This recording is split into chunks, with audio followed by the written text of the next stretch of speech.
Welcome to my channel. In today's video, I'll show you how to watch movies on Stremio. Let's get started.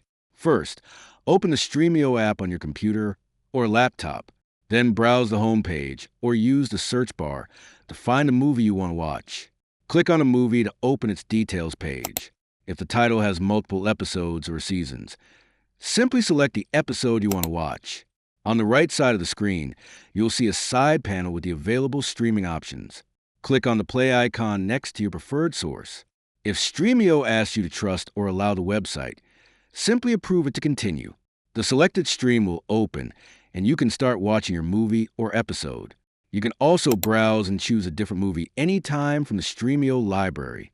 If you want to preview a movie before watching, click on the Watch Trailer button.